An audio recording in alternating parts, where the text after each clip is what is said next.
Bonjour, monsieur Eric. J'ai regardé l'émission de Cash Investigation, la mort programmée de nos appareils, et je vais vous informer sur le documentaire avec un résumé et mon commentaire personnel. Donc d'abord, le résumé. L'obsolescence programmée regroupe l'ensemble de techniques visant à réduire la durée de vie ou d'utilisation d'un produit afin d'en augmenter le taux de remplacement. La demande ainsi induite profitera aux producteurs ou à ses concurrents, ce qui explique certains cas de cartel.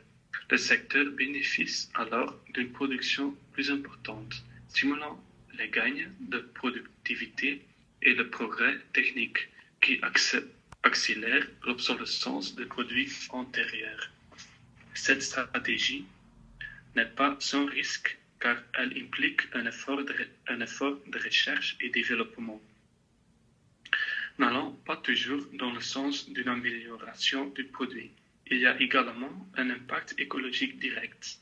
L'obsolescence programmée visant la surconsommation, elle est la cause d'un surplus de déchets.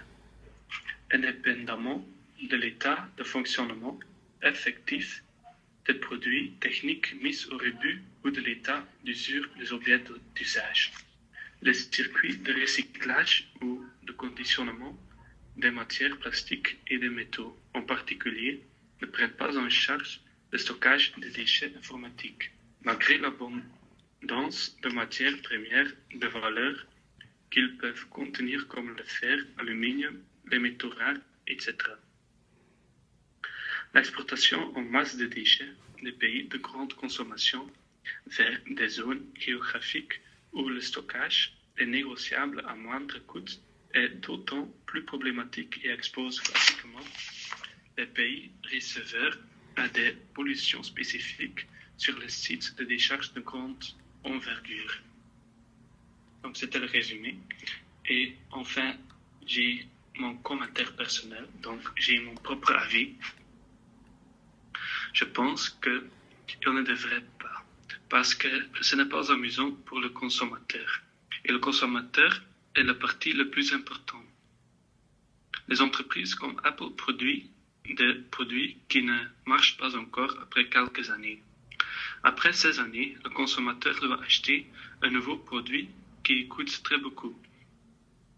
Cette méthode de production endommage l'environnement grandement aussi.